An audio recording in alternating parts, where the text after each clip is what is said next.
This is the George Washington University Commencement 2017. Please welcome the George Washington University Board of Trustees, Chair Nelson A. Carbonell Jr., President Stephen Knapp, members of the administration, and our very special awardees and honorees escorted by the GW Police Department Honor Guard.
On behalf of my colleagues on stage and my colleagues throughout the university, I am delighted to welcome all of you to the spring commencement in the 196th year of the George Washington University.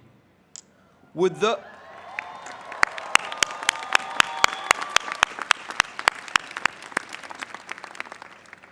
those who are able please stand?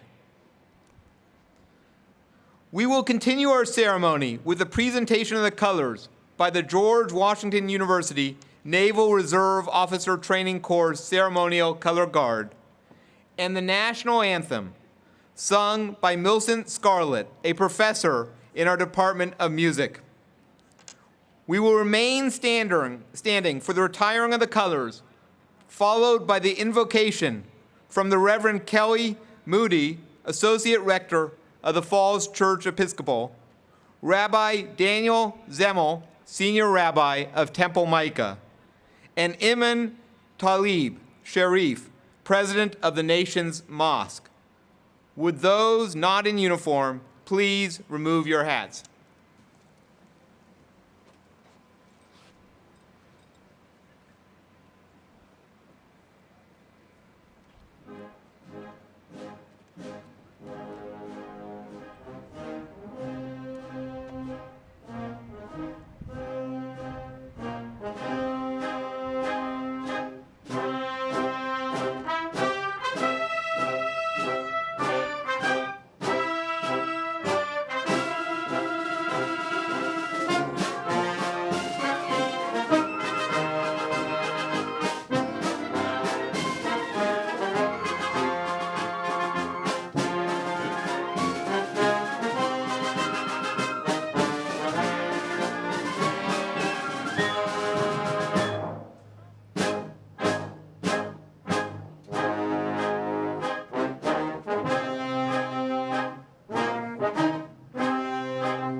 Hear, Almighty God, the Creator who goes by many names.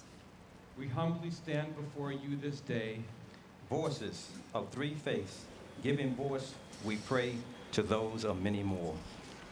We stand here on a glorious day, in the shadow of the symbols of freedom and democracy, the front lawn of our great land, a land which aspires to live worthy of our creation in your holy attributes. We say, after all, we hold these truths to be self-evident, that all men are created equal and endowed by their Creator. This idea is at the core of what makes America the beautiful.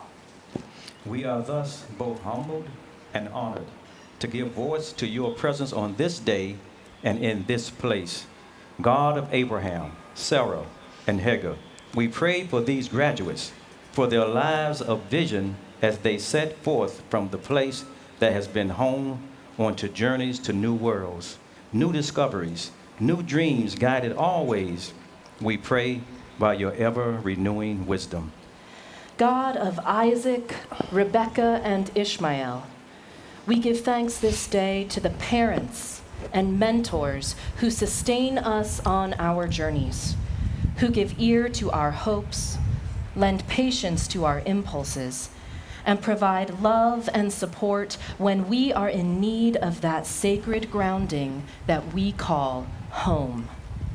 God of Jacob, Rachel, Leah, Esau, Adah, Judith, and Mahalat, we honor today the faculty, staff, and administration of this great university that so proudly bears the name of our first president and this great capital city. We give thanks to you for sharing your learning, your passions, your counsel, all for the sake of your students' future, their dreams, and their aspirations. As they leave here today, we pray that they carry with them and reflect the very best of that which you have shared with them. We know that even as we stand in the shadow of George Washington, another monument is just on the horizon. Abraham Lincoln taught our nation that a divided house cannot stand. We know full well on this morning that as new graduates, you are living in a world and a nation divided and wounded by distrust, by fear, and by too many promises not kept. Dear God, let this class learn to do your work. May they be voices of compassion and justice. May they nurture hope with service. May they bring the promise of your rainbow with them as they go through life, receiving its blessings in the days, months, and years ahead. We ask God's greatest and most generous blessings on all who are gathered here in celebration on this great and special day. And finally, may we as a people rededicate ourselves to truly living as one nation, under God, indivisible, with liberty and justice for all. Just like they teach it in the civics books. Amen. Amen.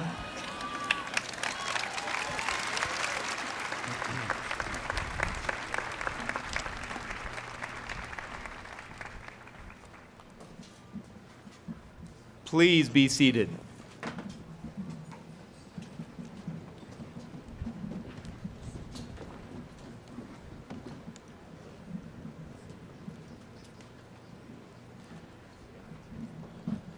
Class of 2017.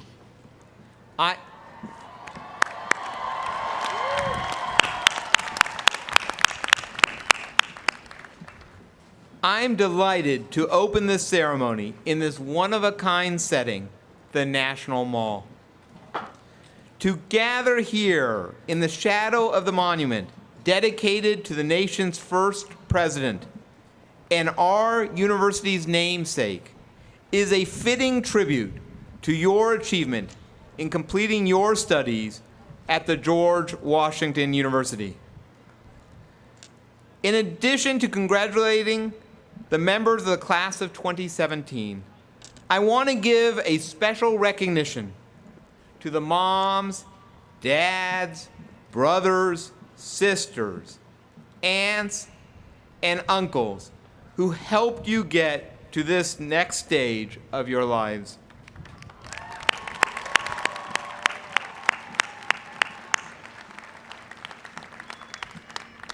And I also want to acknowledge the numerous alumni and friends whose generosity funded the scholarships that I know were critical to so many of you being able to attend this university.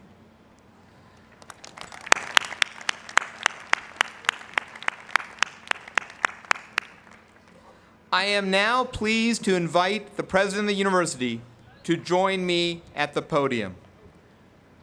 Dr. Stephen Knapp is concluding his 10th year as president of the George Washington University.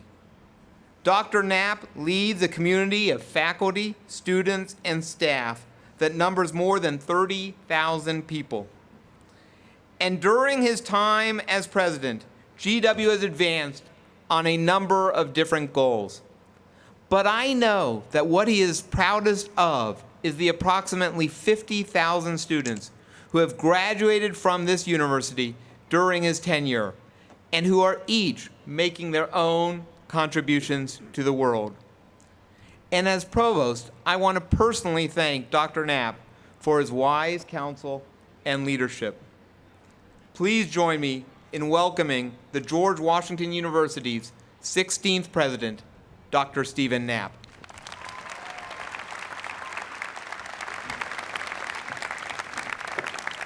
Thank you very much. Thank you very much, Provost Maltzman. Chair Carbonell, university trustees, honorary degree recipients, university leaders, distinguished faculty, ladies and gentlemen, good morning.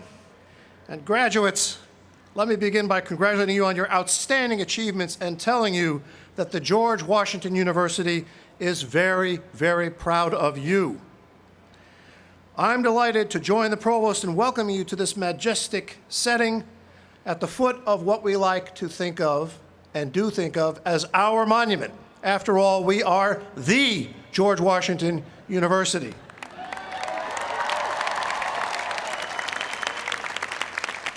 And we are also next door this morning to a spectacular new addition to our neighborhood, the National Museum of African American History and Culture, which opened this year. And I'd like to thank our host and ask you to join me in thanking the National Park Service, who just celebrated its 100th anniversary last August, for its gracious and generous help in preparing for today's ceremony.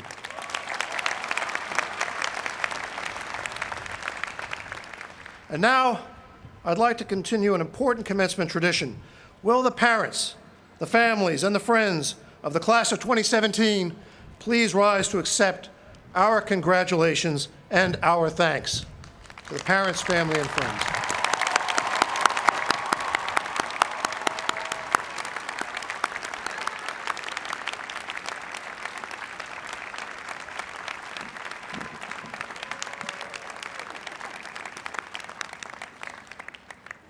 It is now my pleasure to recognize the special guests who today will receive the university's highest honor.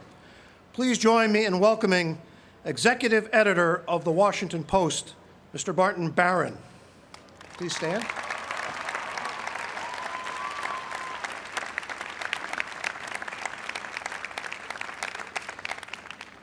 The 44th United States Army Surgeon General and Commanding General of the U.S. Army Medical Command, Lieutenant General Nadia West.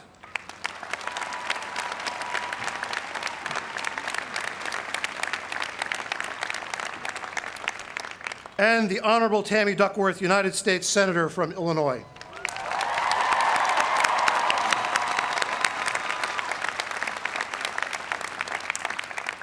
I now have the honor of introducing and inviting to the podium Nelson A. Carbonell, Jr., Chair of the University's Board of Trustees and an alumnus of this university. Mr. Carbonell.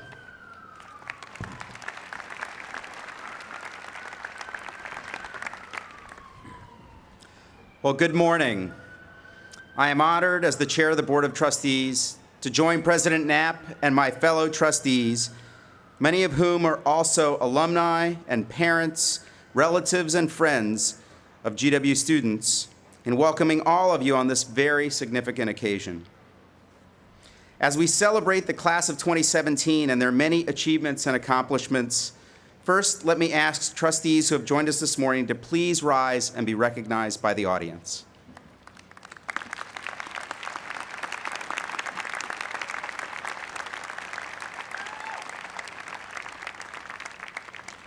Trustees, thank you for your leadership and service to GW. We are all grateful for your commitment. It is also my pleasure to offer my special welcome to our honorary degree recipients, Marty Barron, Lieutenant General Nadia West, along with our commencement speaker, Senator Tammy Duckworth.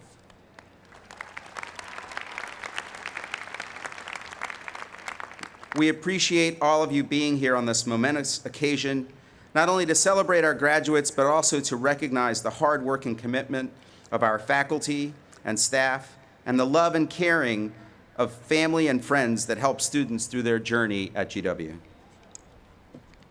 Before I begin my remarks, I would like to take a moment to reflect and thank our 16th president, Steve Knapp.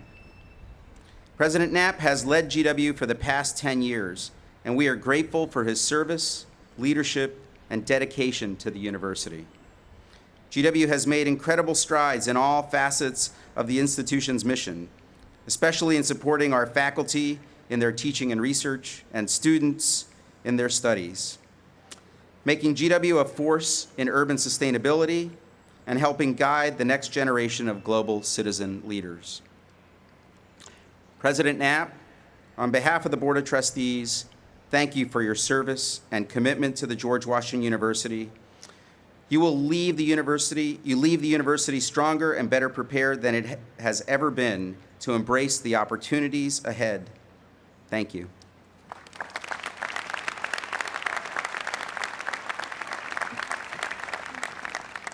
So for many of you in the audience, your first encounter with President Knapp was on move-in day in 2013. You may have been surprised the president of the university in a t-shirt loading suitcases and boxes outside of Thurston Hall. Perhaps you were delighted to meet his dog Ruffles, who often faithfully accompanied him on these endeavors. That event underscores the dedication and the value and importance that President Knapp places in your success as students. It was true in August of 2013, and it remains true today. President Knapp wants all of you to succeed in your future endeavors, and today is the culmination of years of hard work that began with that move-in day years ago. Congratulations to all of you, and again, thank you, President Knapp, for your tireless support for our students.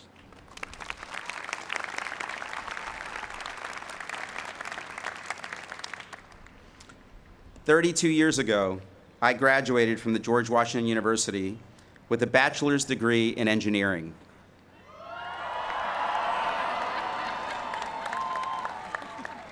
Well done. From my own experience, I can tell you that the time I spent here, the education I received, and the friends I made have stayed with me and continued to enrich my life. GW prepared me well for the opportunities and challenges that I faced throughout my life, and I will forever be grateful and loyal to the university. I, along with my fellow trustees, have an opportunity to play a leading role in the growth and development of GW as one of the most respected and admired universities in the world. All of you, as GW's newest graduates, also have a role to play. Take what you have learned and the pride and respect you have gained for your alma mater into the world of citizen leaders. Remember who you are has been shaped by your experiences here at the George Washington University. We are proud of you, and I know you will always be proud to say, I am a graduate of the George Washington University. Congratulations to all of you, and raise high.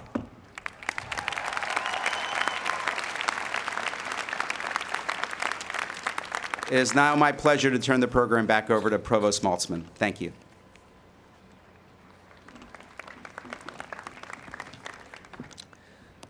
I wouldn't now like to recognize this year's recipients of the George Washington Awards. This award is conferred for extraordinary contributions to the GW community. The students, staff, and faculty who receive the GW Award have each, in his or her own way, shaped our university, making it the outstanding institution it is today. It gives me great pleasure to announce this year's honorees. As I call your name, please rise and remain standing. Richard Livingstone has his own fan club and is an alumnus who earned his Bachelor of Arts degree in International Affairs from the Elliott School. Another fan club from the Elliott School of International Affairs, and is a candidate today for a Master's of Public Administration. Another fan club from the Columbia College of Arts and Sciences. Another fan club. Mr. Livingstone currently works in the Washington, D.C. Mayor's Office of Community Relations and Services, but previously served for 4 years in GW's Office of Government and Community Relations. we got a yay on that one too. During this time, he helped implement the GW Community Response Program, improved relationships and communication with neighbors, and served the DC and broader communities through his work on GW's senior prom and community service projects. As an undergraduate student, Mr. Livingstone worked for GW Housing and as a student leader of Campaign GW, and was a leader for the Alternative Breaks program. Another one. Dr. C. Thomas Long.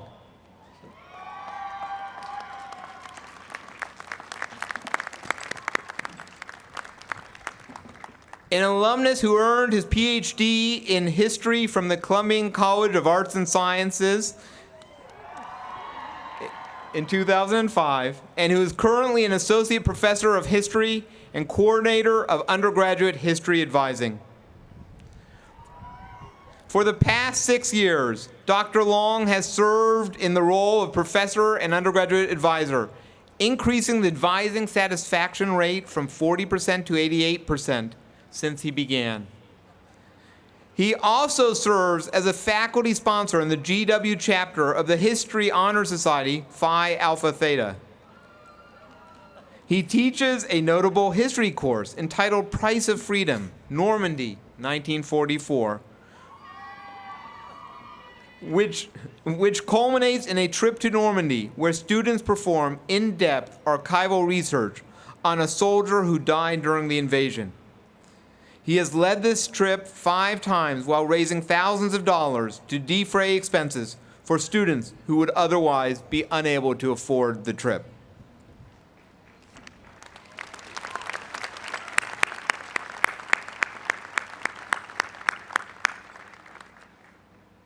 Bridget Smith,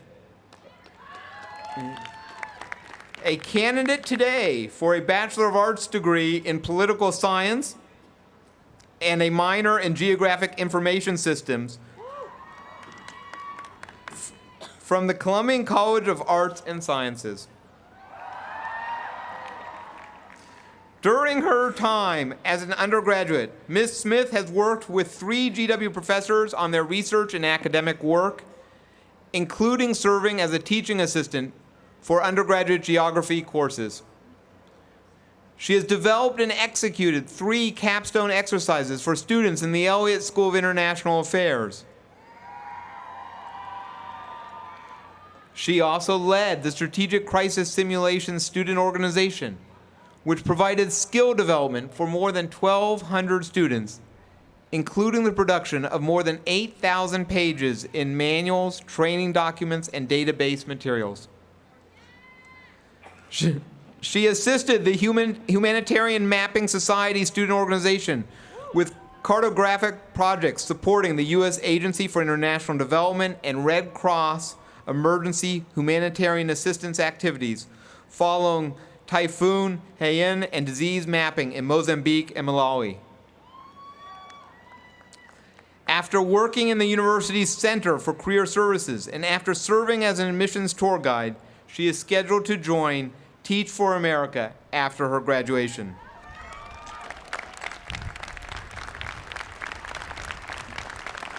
Please join me in congratulating the winners of the GW Awards.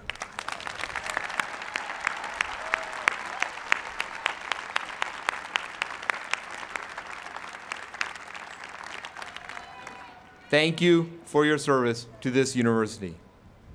Let me now introduce Jeremy Gosby, President of the GW Alumni Association, who will offer a few remarks and introduce our student speaker.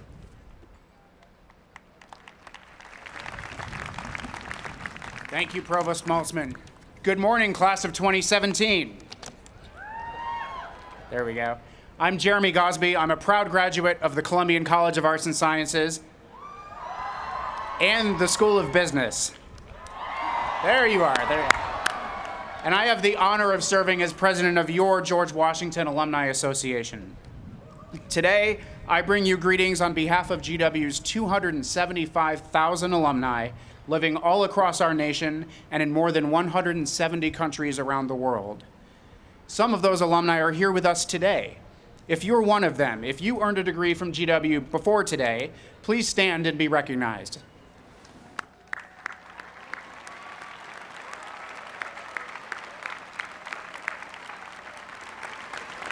I especially welcome the group of alumni seated here in the front in gold caps and gowns. These are our alumni emeriti who graduated from GW 50 or more years ago.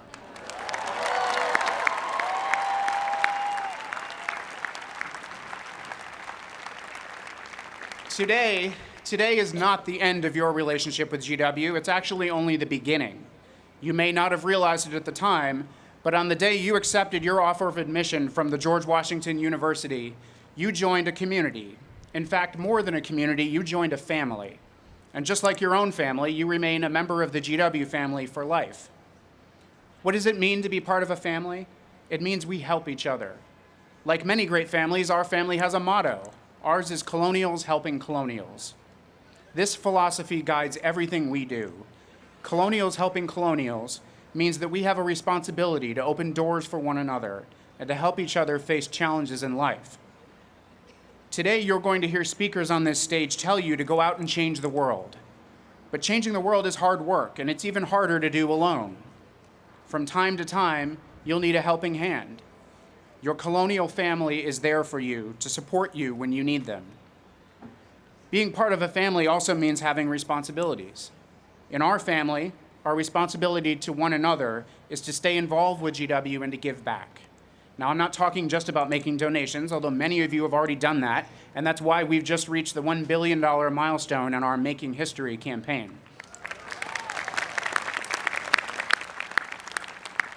I'm also talking about giving of your time and your talents to help your fellow alumni and the GW students who will follow in your footsteps. Just as previous generations of alumni have supported you, I urge you to do the same. Take the time to participate in a networking event where you can advance your own career, but also help students or other alumni get a start on theirs. Stay in touch with your professors and consider coming back to lecture in a class or speak on a panel. Or make a gift to support a student organization you were involved in, or to help provide scholarships for students in need. Remember that family motto, Colonials Helping Colonials. As graduates, today you become lifetime members of the GW Alumni Association. And like any family, that membership is free. There are no dues or fees to belong. So on behalf of your new GW alumni family, now more than 280,000 strong, congratulations on your accomplishments and welcome to the GW family.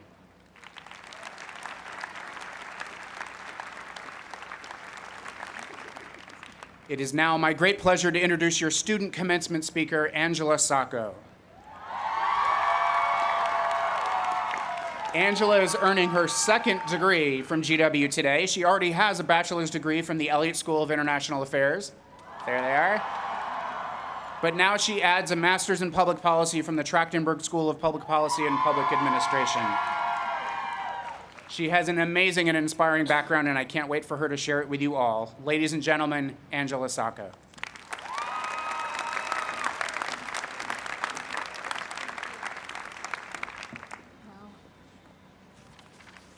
Welcome. Our lives start when we say welcome. Welcome to uncertainty, to challenges, to new friends, differences of opinion, intellectual growth. When we embrace a welcoming attitude, we have the power to change the world. And perhaps not all at once, but definitely for one individual at a time. I can trace back every peak in my life to a welcome. When I was 14, my family moved to the United States, and shortly thereafter, my father passed away. I felt so low in mind and spirit, and I wondered if I could ever be lifted. All at once, not speaking English, my status as an immigrant, life without my dad, each turned into a brick and built a wall around me. But through the unwavering love of my family and friends, I welcomed the opportunity to transform despair into resilience. My family had broken through my wall, creating a window with a view to all the beautiful experiences that would soon follow. 4 years later, someone else embraced me with a similarly unhesitating welcome. During what I thought was an admissions interview, President Knapp surprised me in his office with not only an acceptance into the university, but the Stephen Joel Trachtenberg Scholarship.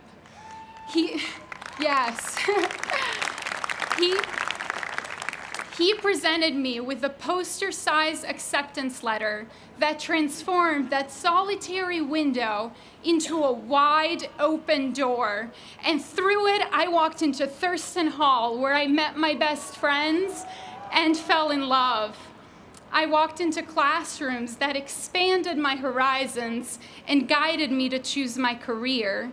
I walked into Rice Hall, where I received the Presidential Administrative Fellowship, a chance to pursue a master's degree and serve the university.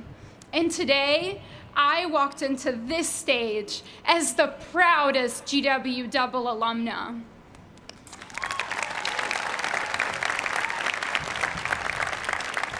Such is the power of welcoming. Through it, an immigrant girl was given access to a boundless future. Now, what is welcoming unleashed for you? As GW students, you've dedicated yourself to community service, to cultivating intellect, to pioneering innovation, unlocking windows into the future for yourself, your peers, and generations to come, and all by saying welcome to uncertainty, to challenges, new friends, growth. A few years ago, GW launched the hashtag #RaiseHigh to bring attentions to the accomplishments of members of our community. And I can confidently say that in my 6 years here, you've raised me to heights that my 14-year-old self couldn't even imagine. And all by saying welcome. Class of 2017, what will we welcome next? Our journey ahead might hand us some bricks, but let us remember that if we welcome these challenges and encourage each other to open a window, a wide door will follow. Congratulations, we did it!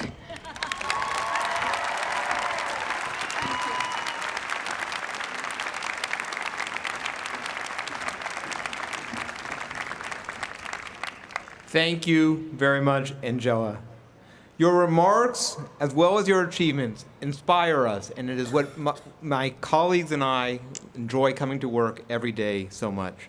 President Knapp, will you now confer the honorary degrees? I'll be delighted to do so. And before I do, Angela, let me say how delighted I am that you did decide to walk through that door. Thanks again for your terrific remarks.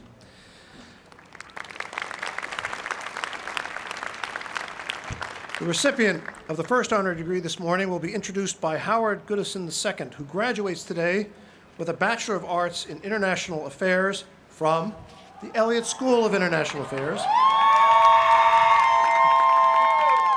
He also minored in Chinese and music. Howard has interned for a number of government agencies and has also worked for the university's Office of International Strategy.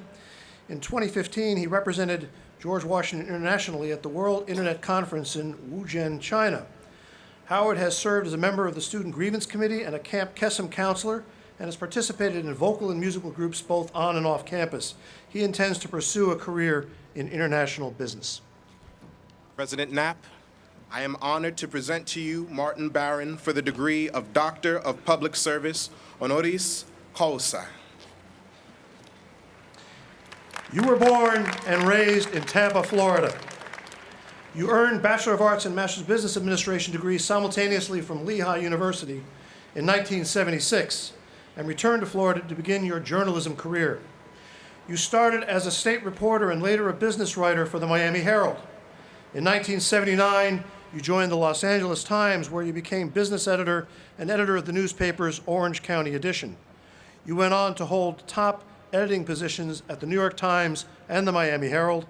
While you're at the Miami Herald, the newspaper won the Pulitzer Prize for its coverage of the federal raid to recover Elian Gonzalez, a Cuban boy who was in the center of a famous immigration and custody dispute. In 2001, you joined the Boston Globe as executive editor. Under your leadership, the newspaper investigated the concealment of widespread sexual abuse by Catholic priests.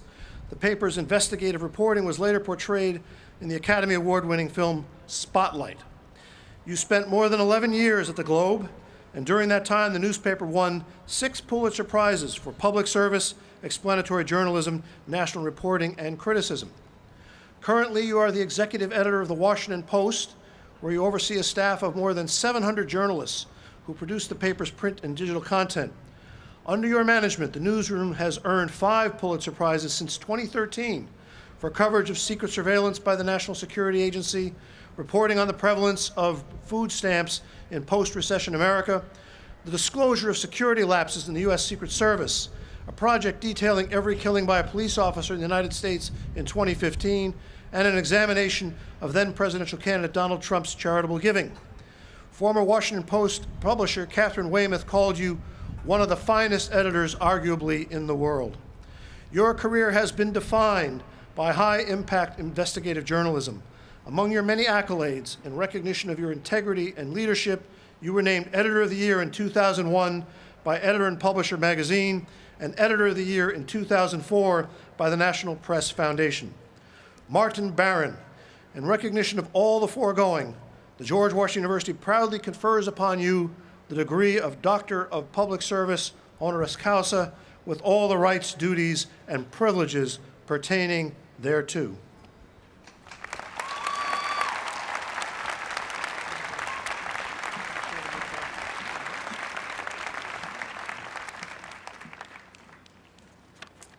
Well, first of all, congratulations to all of today's graduates.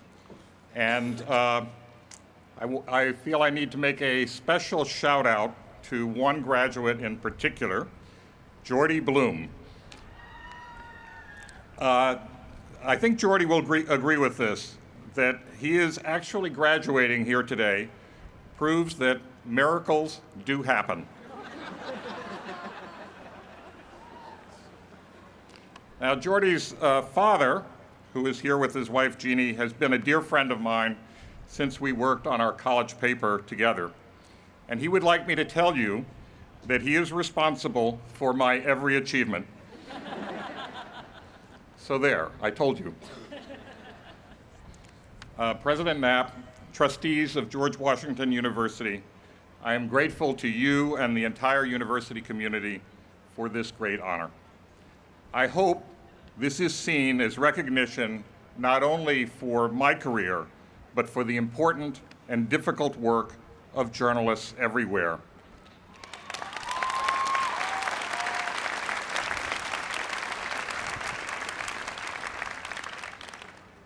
Although journalists face threats and pressures in this country, the United States, thankfully, still enjoys a free and vigorous press.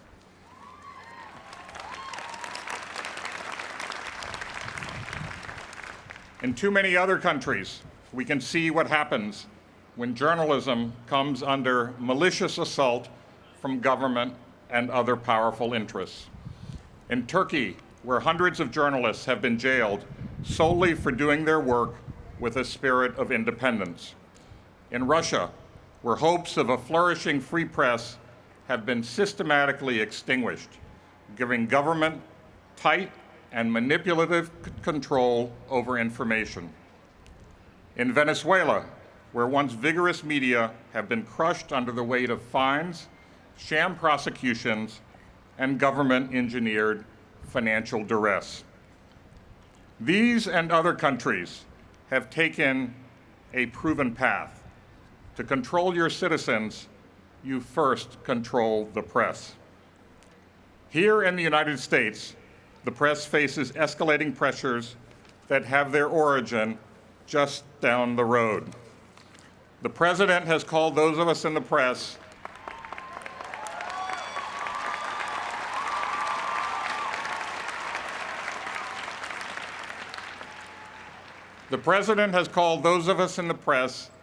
every name in the book.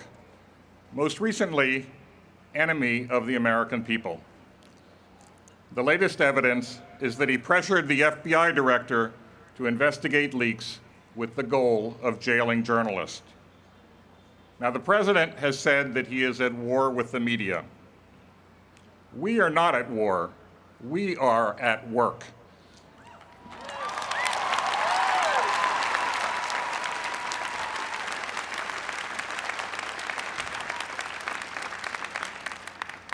We are doing jobs inspired by the First Amendment, which was drafted by our nation's founders with this fundamental idea, that the press and all citizens should hold government to account. So that is what my colleagues in journalism and I intend to do. A career of 4 decades has taught me that it is the right thing to do, the only ethical thing to do if our democracy is to remain strong. Thank you for honoring me here today and for honoring the work of my profession.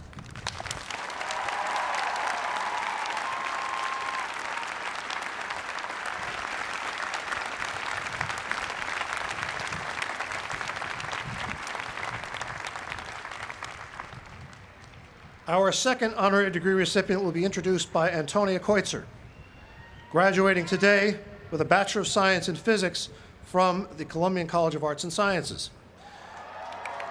She also minored in business. Antonia has served on the staff of the Events and Venues team for the past 2.5 years and has actively participated in community service as a volunteer at the N Street Village Cooperative. She also has a passion for rugby and was selected as the 2016-2017 Female Club Sports Athlete of the Year by a vote of the Club Sports Council.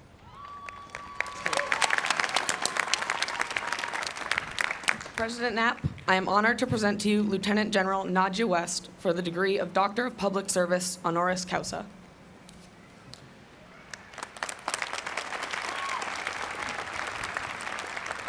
You grew up the youngest of 12 adopted children. Your mother was a journalist and activist, and your father's 33-year career in the military inspired you, along with 9 of your siblings, to join the U.S. Army. You followed in one of your brother's footsteps to the U.S. Military Academy. In 1982, you earned a bachelor's degree in engineering, becoming a member of just the 3rd graduating class in West Point history that included women.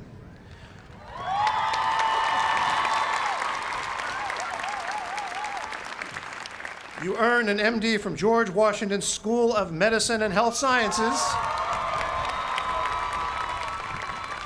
in 1988 and completed residencies in family medicine and dermatology. You have served in military medical posts around the world. In 1990, while still a medical resident, you were deployed to Saudi Arabia and Iraq during Operation Desert Shield. You later served as chief of the dermatology service at Heidelberg Army Hospital and division surgeon of the 1st Armored Division in Germany. While serving in Germany, you were deployed to the former Yugoslavian Republic of Macedonia and Kosovo. After your tenure in Germany, you were named chief of the Department of Medicine and Dermatology Service at the 121st General Hospital in Seoul, South Korea. In the United States, you held leadership positions in Army hospitals and medical centers in Kentucky, Virginia, Maryland, and North Carolina. You returned to Washington to serve as Joint Staff Surgeon at the Pentagon, where you were the Chief Medical Advisor to the Chairman of the Joint Chiefs of Staff and coordinated all health service programs, including operational medicine and force health protection. In 2015, after confirmation by the Senate, you became the 44th Surgeon General of the U.S. Army and Commanding General of the U.S. Army Medical Command. In that role, you oversee the Army's 150,000 medical service members and civilians, as well as its hospitals and clinics. And as a 3-star general, you're the highest-ranking African-American woman in the history of the U.S. Army, and the highest-ranking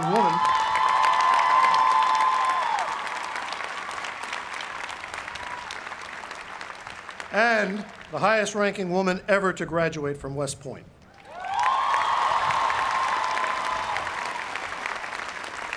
Among your many awards and decorations, you have received the Distinguished Service Medal, Defense Superior Service Medal, Army Commendation Medal, and NATO Medal. You are a member of the Order of Military Medical Merit and a fellow of the American Academy of Dermatology and the American Academy of Family Physicians.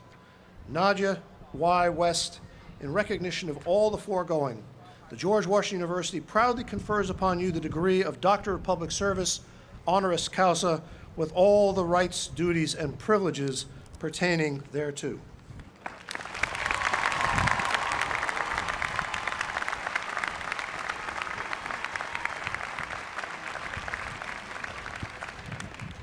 Wow, what an honor. President Knapp, go Army, that's right. President Knapp, distinguished guest, Senator Duckworth, and friends of George Washington University. If you'd asked me when I graduated from the School of Medicine and Health Sciences almost 30 years ago, if I thought I would ever be considered for such a tremendous honor as this, from such a great and distinguished university, I would have responded with much skepticism and indeed much laughter, especially when I consider the caliber of my colleagues who have received this recognition today and those who have been so honored in the past. But I am truly honored, humbled, and grateful to accept it on behalf of all the individuals and experiences that have shaped me into the physician and leader that I have become today. I would like to thank my family who set the example, instilled a strong faith, values, and work ethic that started me on a path, for taking chance on an orphan that could have wandered off the face of the earth unknown, but instead was brought into a loving family that gave me such opportunity. I would also like to acknowledge the formation I received from West Point on what it means to be an American soldier, and the strong foundation that the George Washington School of Health Sciences and Medicine provided in the art of being a compassionate healer that I learned today.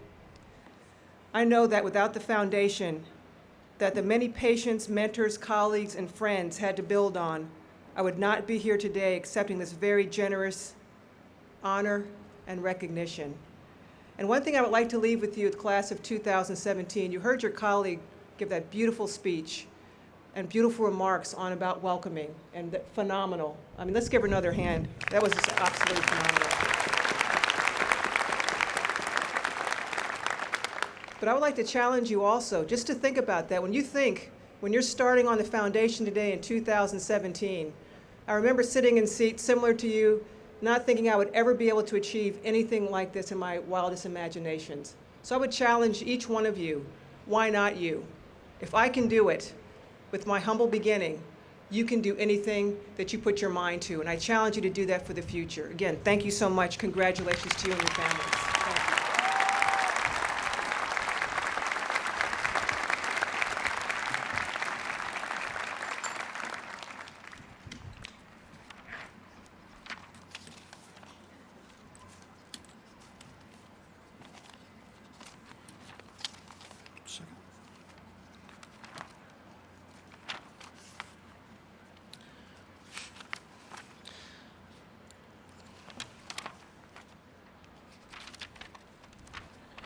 Okay, here we go.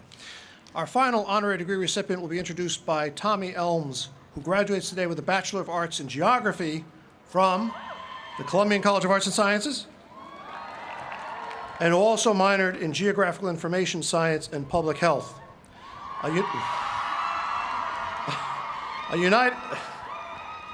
United States Navy veteran,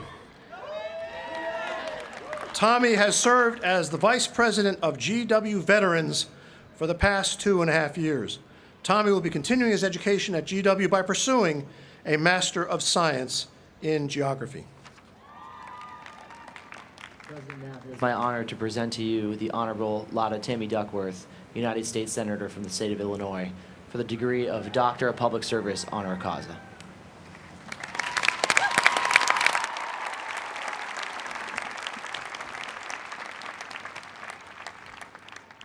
You were born in Bangkok, Thailand, and spent much of your childhood in Southeast Asia.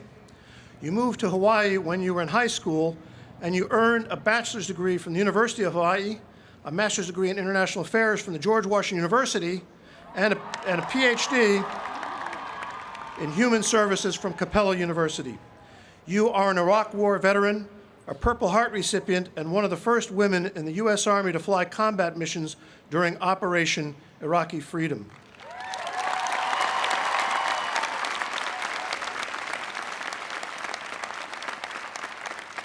You continued to serve in the reserve forces for a total of 23 years before retiring from military service in 2014 at the rank of lieutenant colonel. In 2004, you deployed to Iraq as a Black Hawk helicopter pilot for the Illinois Army National Guard. On November 12, 2004, your helicopter was hit by a rocket-propelled grenade, and you suffered severe injuries. Along with the Purple Heart, you were honored with the Air Medal and the Combat Action Badge.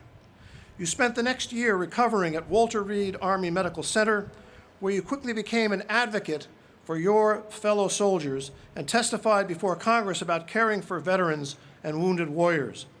After your recovery, you became director of the Illinois Department of Veterans Affairs, and you worked to create a tax credit for employers who hired veterans, establishing a 24/7 Veterans Crisis Hotline and developing programs to improve veterans' access to housing and health care. In 2009, President Barack Obama appointed you as Assistant Secretary of Veterans Affairs. At the U.S. Department of Veterans Affairs, you coordinated a joint initiative with the U.S. Department of Housing and Urban Development to end veteran homelessness. You also created the Office of Online Communications and worked to address the challenges faced by Native American and female veterans. Your dedication to serving others was recognized that year with the George Washington University's inaugural Colin Powell Public Service Award. In 2012, you were elected to represent Illinois' 8th Congressional District in the U.S. House of Representatives, where you served for 2 terms. In the House, you were an advocate for working families and job creation. You introduced bills to ensure that new mothers have access to safe and clean lactation rooms in airports and to address college debt, lead in drinking water, and gaps in the skills of the American workforce. Through your service on the House Armed Services Committee and the House Committee on Oversight and Government Reform, you introduced and helped pass legislation to reduce veteran suicide, improve VA mental health services, and help returning veterans find private sector jobs.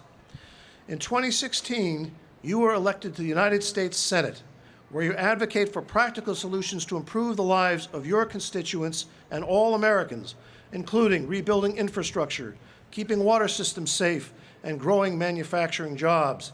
You have also supported minority-owned small businesses and efforts to make college more affordable.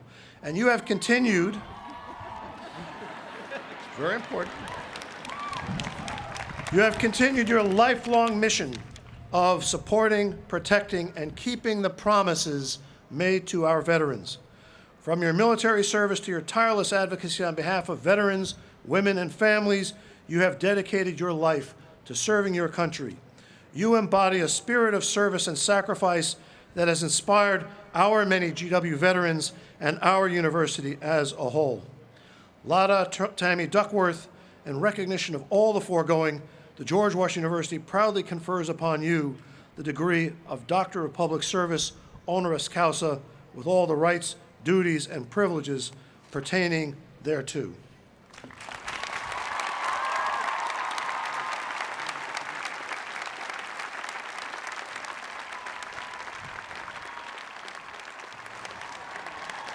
We're getting a standing ovation.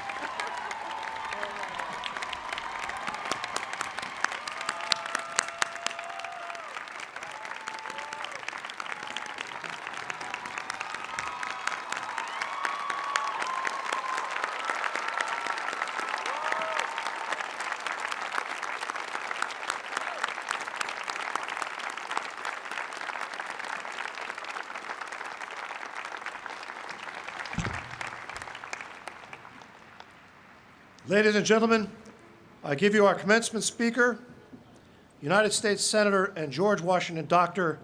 Tammy Duckworth.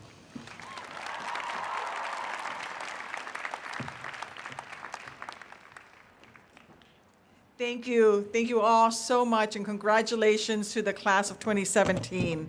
And of course, congratulations to all the parents, sisters, brothers, family members, loved ones, children who made this day possible.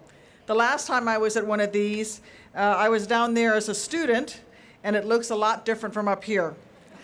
To the faculty, staff, students, and entire GW community, thank you for this honorary degree and for inviting me to speak to you today. It's such an unexpected honor, and I hope I'm able to live up to the standards set by the previous speakers. You know, no one special like Hillary Clinton or Michelle Obama or my colleague Cory Booker. Can't be that tough, right? And to President Knapp, thank you for your service to GW over the last decade. Now, I want you to pay close attention here, Mr. President, not only because I have a lot to say about all the work that you've done to make this university a better place, but also because I've been asked by some students to distract you for a few minutes as they try to kidnap Ruffles, who I hear is quite the celebrity. In fact, go get her. We're going to keep her. Mr. President, you get this one.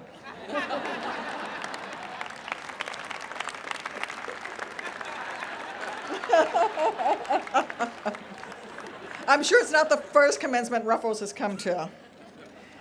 Seriously, though, you know, we are here at a crucial time in our nation's history. Every day, we are reminded of the challenges and threats that we face abroad and here at home. Our infrastructure is crumbling. Student debt is skyrocketing. In fact, there is more student debt held in this country than there is credit card debt, over $1.3 trillion. And we still have troops in harm's way all around the globe. Many of you might feel like we're engaged in a battle for the heart and soul of our nation. There are leaders in Washington with a dark vision for our future who will say anything, criticize anyone, and everything just to further their own self-interest, seemingly without regard for what's best for our people and for our nation. The thoughtful, principled leaders once common in Congress and the White House, the kind of leaders who fought over policies during the day, compromised, and then shared a drink together at Friends in the evenings, those kinds of leaders are today too often drowned out by the loudest voice in the room, whether or not that voice has a plan or even cares to string together a coherent sentence while they're spewing hate.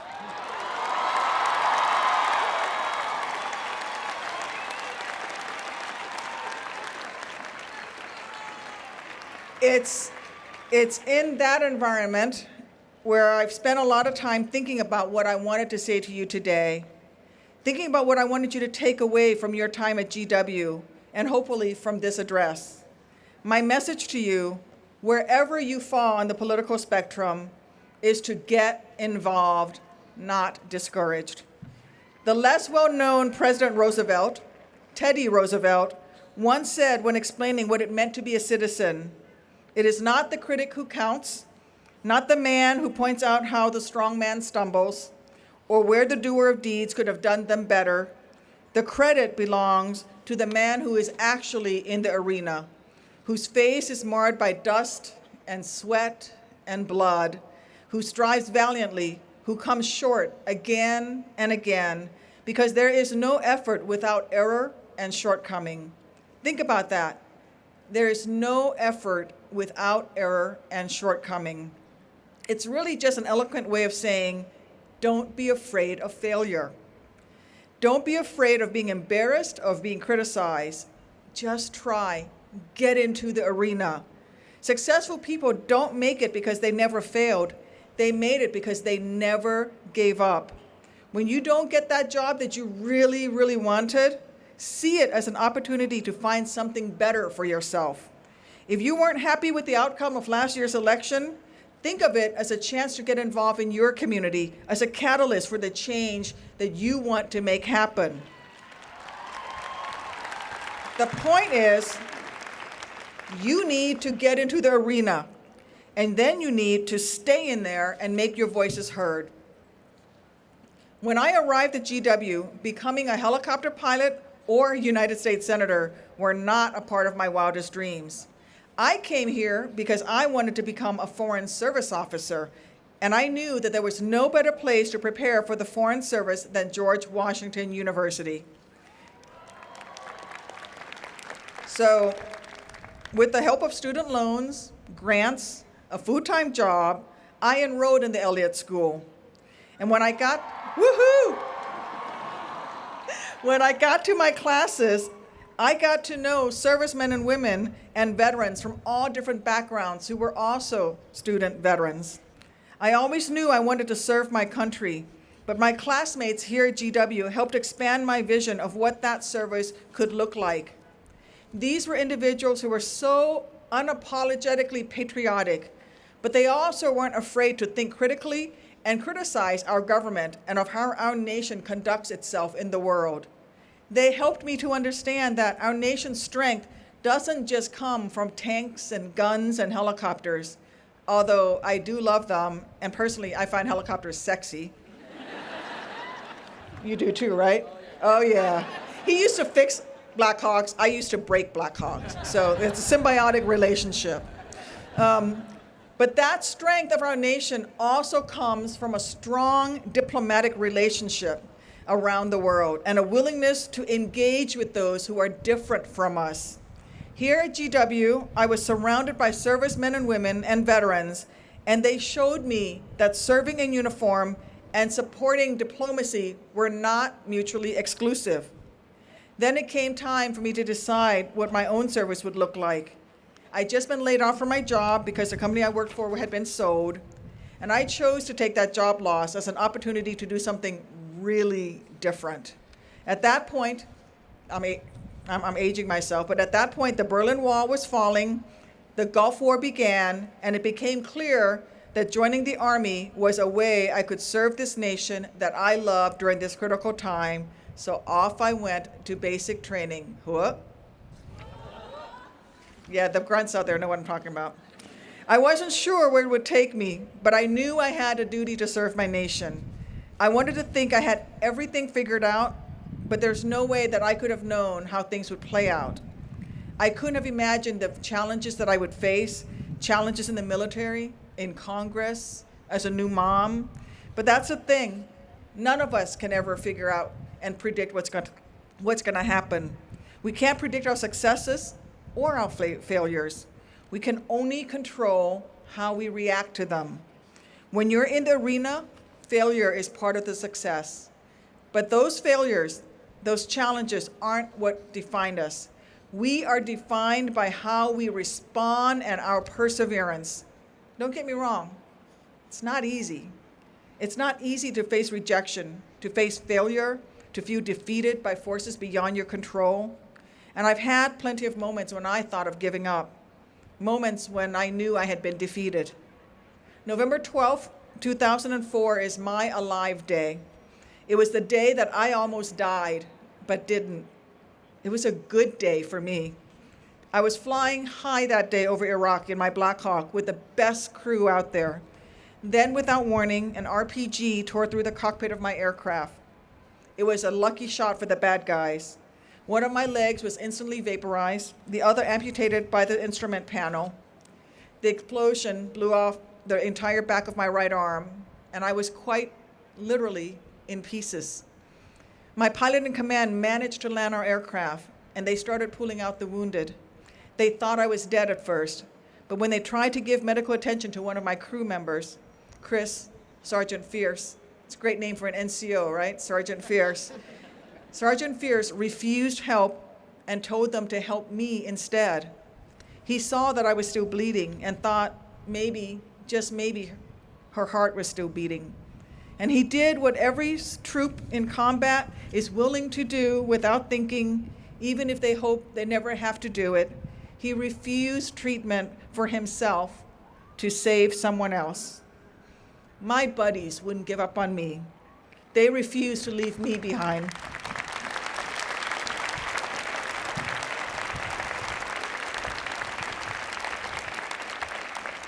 It was a hard day for me and a harder day for my crew.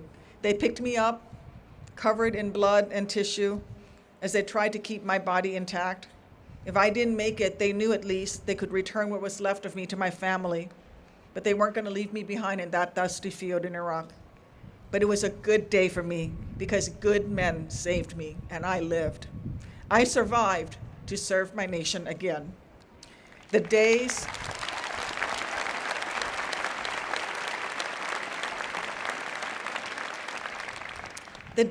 and weeks and months that followed were some of the hardest I've ever endured. But in those most challenging moments, my life's mission could not have been more clear. I knew from that moment on, I would spend every single day of the rest of my life trying to honor the courage and sacrifice of my buddies who saved me. So with the help of my family and friends and fellow service members at Walter Reed, I began my recovery, and it was anything but easy. Tasks like picking up a pencil or even just sitting up without passing out were no longer simple. At first, it was unclear how I would lead a regular life, let alone continue to serve my nation in uniform. And I can't tell you how disappointed I was when they told me I couldn't go back to serve in my helicopter battalion. Being separated from my buddies ripped my core identity out, just as if that RPG ripped my heart out too when it took my legs. But after every time that I couldn't do something, after every day when I didn't know how I'd make it to the next, I made the choice not to give up. It wasn't a choice, really. Giving up would have been a betrayal of the efforts my buddies put into saving me on that day. And I will never, ever betray them. Then one day, Senator Dick Durbin from my home state of Illinois invited me to be his guest at President Bush's State of the Union address. And even though I was just a few weeks into my own recovery, I wanted to see this democracy that I had given up my legs and my career as a helicopter pilot to protect. Senator Durbin also made a foolish mistake when he gave me his business card and he wrote his personal cell phone number on the back. It's Senator 101, don't do that. Because I used that phone number a lot. I figured that if I had the chance to speak to a United States Senator about the problems that my buddies at Walter Reed faced every day, then I couldn't pass that up. I wanted to make it clear to all who lead this nation, and really to anyone who would listen, what a dear price we pay when we send our troops into harm's way. I got back into the arena. I may have been broken, but I could still be an Army officer. I could still take care of my troops. And maybe I was done serving in combat, but I could see the next step in my life's path because it meant that I could serve my fellow veterans. So after I got out of Walter Reed, I went to VA, I ran for Congress, and then I won my seat in the Senate. So now I get to thank you. So now I get to bug Dick Durbin in person every single day. And I have all his phone numbers. But my life since my Black Hawk was shot out of the sky has been incredible and improbable. There have been highs and unbelievable lows over the last 12 years, but one thing has always remained constant. Every time I got knocked down, I got back up.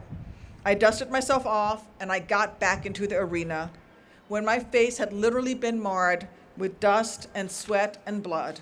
And I am so glad that I did. My story has a few years on it more than you do, but I'm really here to tell you that it's not that different from any of you. I've been in that audience. I know each and every one of you can get into the arena too. have already got into the arena as well, which is good because our nation needs you now, perhaps more than ever. You've been training for it, but now you need to step up. You can be our nation's next generation of leaders. Luckily, as GW grads, you already have a head start on many of your peers. Over and over, the students of GW have proven to be some of the most civically engaged students in the nation, showing leadership in and out of the political arena. GW students and graduates show their commitments to serving others, to making sacrifices in order to serve something bigger than themselves every single day, day in and day out. In the past year alone, in just 1 year, GW students have donated over 700,000 hours of service in local communities and around the world to improve our environment, our education system, and open up spaces for minority voices. Many of you take an active role in government at both the local level and the national level, including 2 of you who interned in my office this semester. So Kathleen Hunt and Stephen Sho, thank you both for all the help, and I don't know if it just embarrassed you. A lot of GW students also volunteer to serve their nation in uniform, just as I did while I was here. There are over 450 service members and veterans in the class of 2017 alone, and I'd ask all of you to stand up, as well as those in the audience who are veterans. Stand up and be recognized, veterans.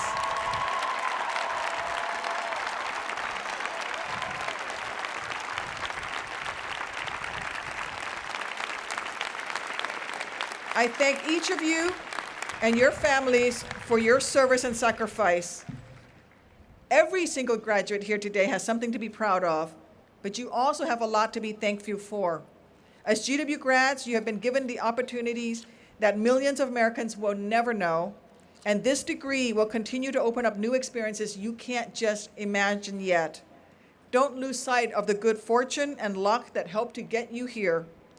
Some of you may have been lucky enough to afford tuition here without any help, but even if you worked 3 jobs, took out student loans, and earned a scholarship just to get to class, there are people here out there who are not as lucky. I guess what I'm saying is, to quote Kendrick Lamar, whose real last name is Duckworth, by the way, be humble. Be humble. I can't quote the rest of the lyrics on this stage. There are cameras. Anyway, the rest of y'all will look it up and know what I'm talking about. It's a good single, man. Because in all seriousness, as GW graduates, you will have access to resources and opportunities that people who are simply less lucky than you won't have. But if you don't lose sight of who they are who are less fortunate, you can go out and make a difference. I hope that you continue the work that you've already started as public servants, activists, entrepreneurs, scientists, and journalists. Keep making the changes and be those change makers well into the future. It's your turn now, but you actually have to do it yourself. Earning your diploma was not easy. I know you struggled mightily during your time here, but you made it. And I want you to remember this moment, the tenacity, the diligence, the work ethic, the dedication that it took you to get here. You have that within you, those qualities, and the critical thinking skills that you earn here and that you learn here at this school will take you far. But there will be hard times, and your journey will not be without its challenges. The struggles you will face in life from here on out may be harder than any faced on campus, but you will only get better at reacting to them. You will only get better at reacting and overcoming whatever is in your path. Remember that President Roosevelt's words says that there is no effort without error and shortcoming. There will be moments when you are discouraged. There will be times when you don't get the job, even though you thought you were the best candidate, and moments when paying off that student loan debt feels impossible. Trust me, I get it. I'm still paying off my student loan debt. I'm not kidding. Not all from GW, though. I got a PhD as well, so there's more. There will be hard times when you get hurt and you lose someone close to you. But those challenges, those struggles, those are what make success possible. We are not successful in spite of our challenges. We are successful because of our will to overcome them. President Roosevelt understood that well. In his mind, the credit belongs to the people who actually do things, people who, and I'm quoting him again, at best know the triumph of high achievement and who at worst fail while daring greatly. And his last line about that person who dares greatly, it's a good one. Their place shall never be with those cold and timid souls who knew neither victory nor defeat. I want you to think about that. It's not just about credit and who gets or takes it. It's about trying and doing. Don't be afraid of failure. Be afraid of never tasting it. Take this as your call to action. I'm calling on you to serve. We need your contributions. So get loud, get active in whatever field you want to get involved in. Make a difference in the lives of your neighbors, in your city, in your state, in your country, just like so many other GW graduates have done, including those who've gone into space, who've won Olympic medals and held public office. They all took risks. They all got knocked down and maybe failed at first, second or 10th time that they tried, but every single one of them made the choice not to give up. Now, I'm not saying all you need to become an astronaut is to run for office. I'm just saying put yourself out there. Don't be a timid soul that knows neither victory nor defeat. You should never forget your time spent here or what you accomplish here, but don't lose sight of what lies ahead, what you can still do, what you must accomplish to move our nation forward. So with that, I cannot tell you how much of an honor it is for me to welcome each of you as the newest members of the GW alumni community. Congratulations, class of 2017. It is time to get in the arena. God bless you all. God bless our troops. And God bless the United States of America.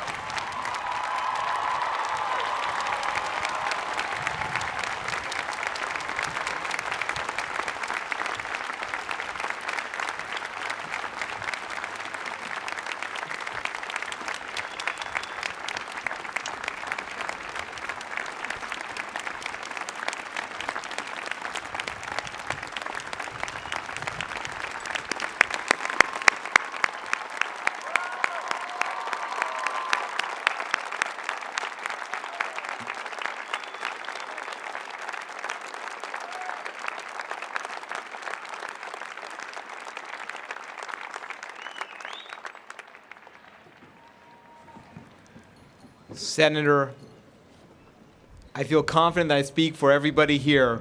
Your words and service inspire us. Thank you.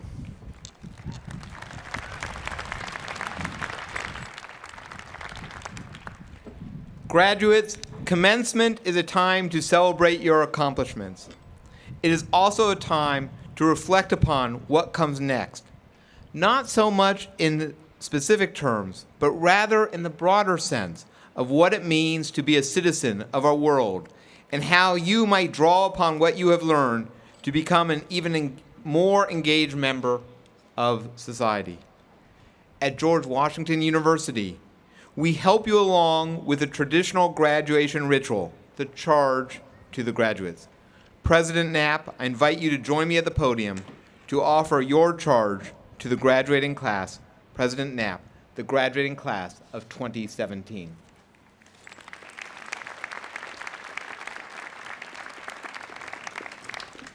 Ruffles, stay. Stay.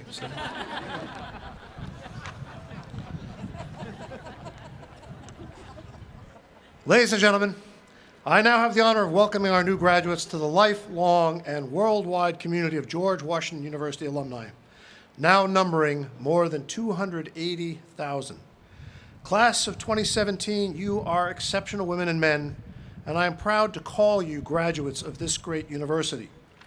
This is a very significant day for you and for the families and friends who have supported you throughout your educational journey. We gather at this majestic setting on the National Mall to celebrate your accomplishments, applaud your hard work and perseverance, and honor your commitment to serve as active and engaged citizens of your communities, your nations, and the world. Graduates, I charge you to keep alive the spirit, the energy, the imagination, and the commitment to service that have won our admiration during your years in our midst. I charge you also to keep alive the curiosity, that has guided you through your studies here so that whatever work you undertake will constantly be refreshed by new knowledge. And I charge you to nourish the respect you have learned for all persons, especially those whose cultures, traditions, and opinions differ from your own. You are our future. We depend on you to repair what earlier generations have broken, to build what we have left unbuilt, to learn what we have not yet learned, to heal what we have so far left unhealed. And as you go forth to do these things, always know that at the George Washington University, you have a home in the heart of this nation's capital. Congratulations and best wishes to you all.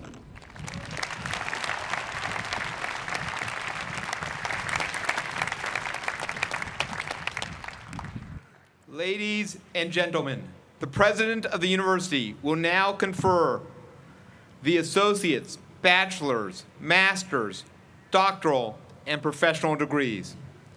I ask the deans to rise and come forward in the order of the founding of their schools. Graduates, as your dean announces degrees from your college or school, please rise and remain standing until all the degrees of the university are called. For degrees in Columbian College of Arts and Sciences, Dean Ben Vinton III.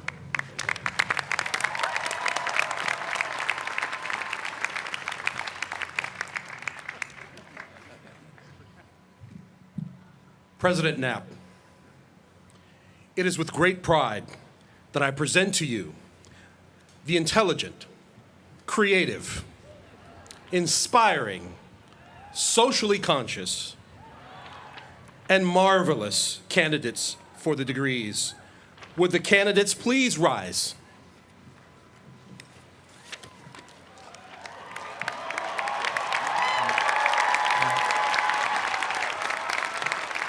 The candidates are Associate in Arts, Associate of Fine Arts, Bachelor of Arts, Bachelor of Fine Arts, Bachelor of Science, Master of Arts, Master of Fine Arts, Master of Science, Master of Forensic Sciences,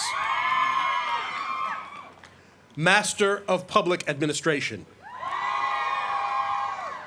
Master of Public Policy, Doctor of Psychology,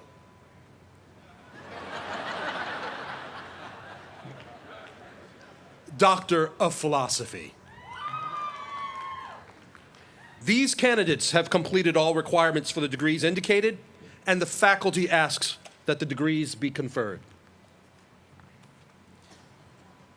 For degrees in the School of Medicine and Health Sciences, Dean Jeffrey Ackman.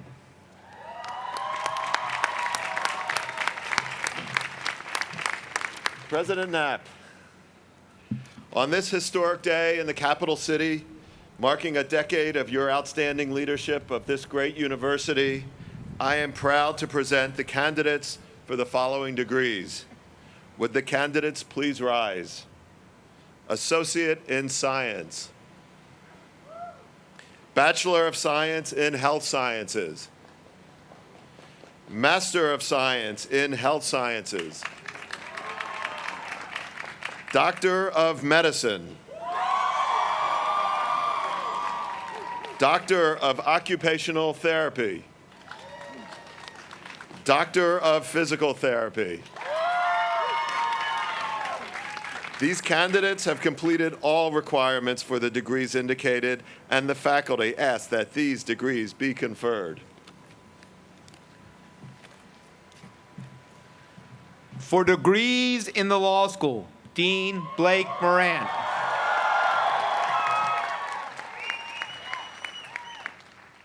President Knapp, it is my pleasure to present the extraordinary candidates for the following degrees. Would all of the candidates please rise? Master of Studies in Law, Juris Doctor, Master of Laws, Doctor of Juridical Sciences, These candidates have completed all of the requirements for the degrees indicated, and the faculty ask that the degrees be conferred.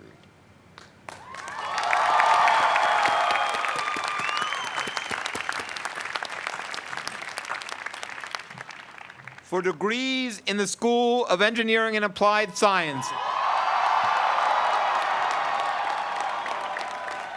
Dean David Dalling.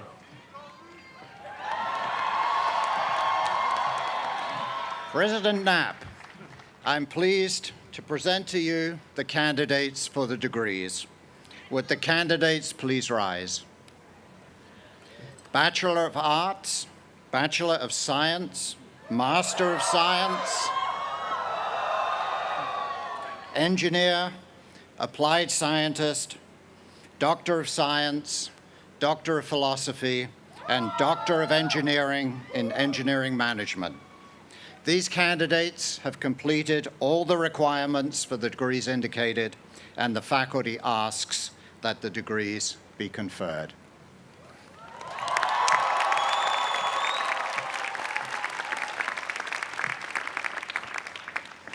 For degrees in the Graduate School of Education and Human Development, Dean Michael Foyer. President Knapp, with admiration and gratitude for your years of service, it is an honor to present the candidates from the Graduate School of Education and Human Development. Would you rise, please? They have achieved the work for Master of Arts in Education and Human Development, Master of Arts in Teaching, Master of Education, Master of Arts, Education Specialist, Doctor of Education, and Doctor of Philosophy. These candidates have completed all the requirements for their degrees, and the great faculty of the Graduate School of Education and Human Development, which has propelled the school back into the top 40 nationwide, asks that the degrees be conferred.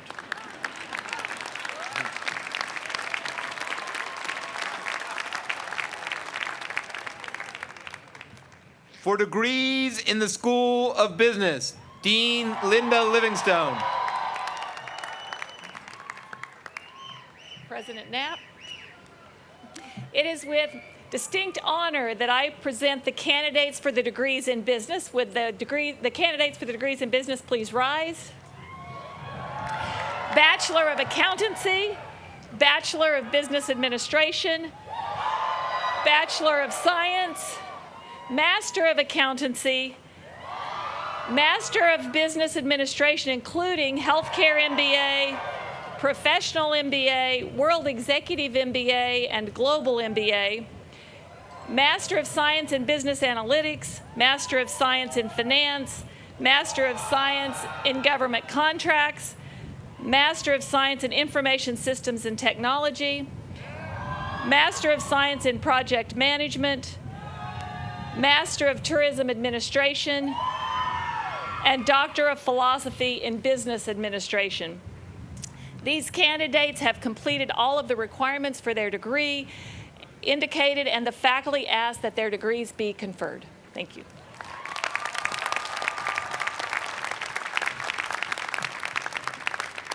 For degrees in the Elliott School of International Affairs,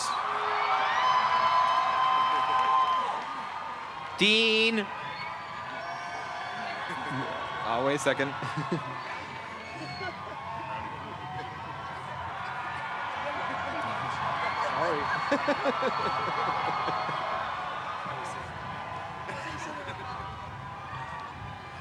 Dean Reuben E. Brigady.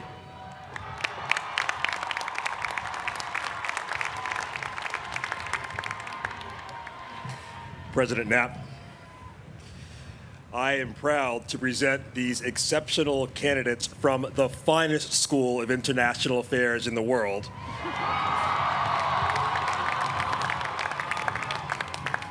For the degrees, will the candidates please rise? Bachelor of Arts, Master of Arts, Master of International Policy and Practice, and Master of International Studies. These candidates have completed all requirements for the degrees indicated, and the faculty asks that the degrees be conferred.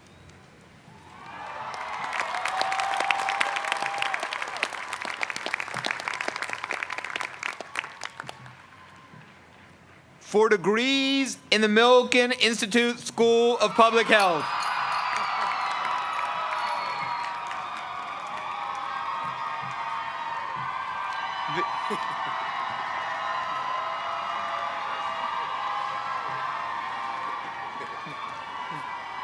The Michael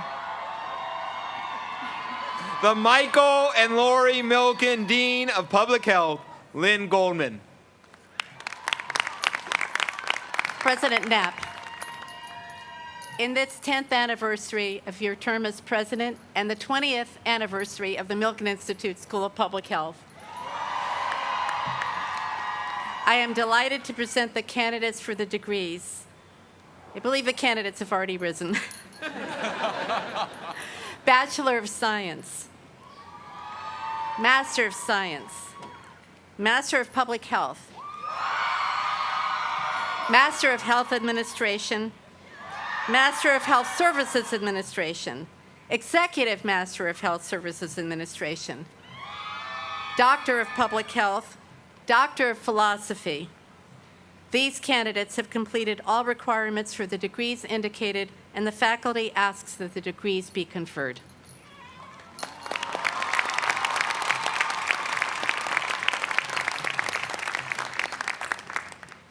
For degrees in the College of Professional Studies.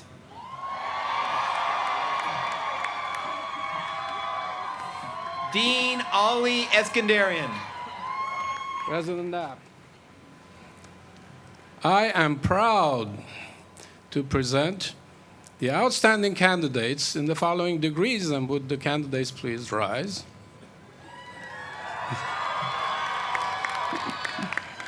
Bachelor of Professional Studies, Master of Professional Studies in several distinct professional fields. These candidates have completed all requirements for the degrees mentioned, and the faculty asks that the degrees be conferred.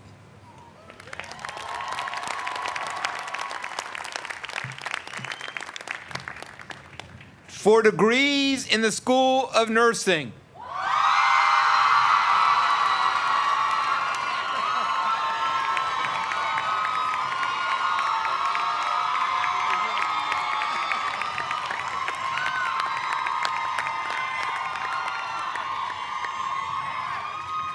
Dean Pamela Jeffries. President Knapp, I am proud to present the wonderful nursing candidates for the following degrees. Would the candidates please rise? Bachelors in Nursing, Masters of Science in Nursing, Doctorate of Nursing Practice. These candidates have completed all requirements for the degrees indicated by our stellar faculty. Ask that these degrees be conferred. Thank you.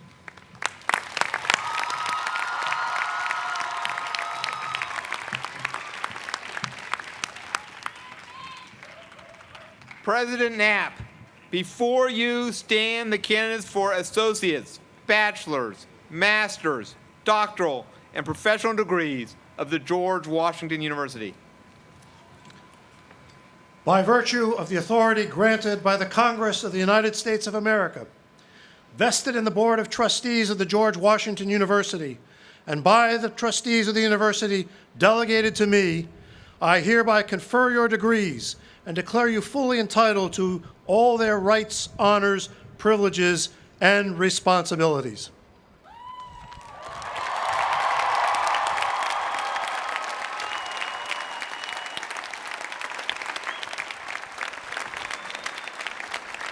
And now, as a symbol of your new status as university graduates, you may move the tassels on your caps from right to left Congratulations to you all.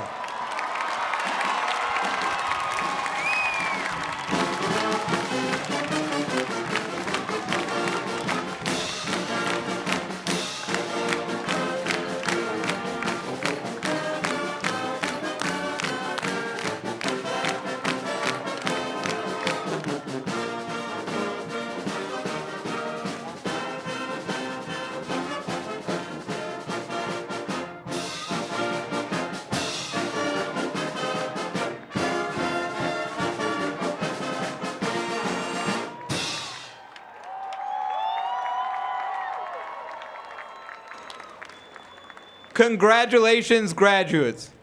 Please join Milson Scarlett in singing your alma mater. The words are on the back of your program, and please remain standing for the academic recession.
Congratulations to the class of 2017.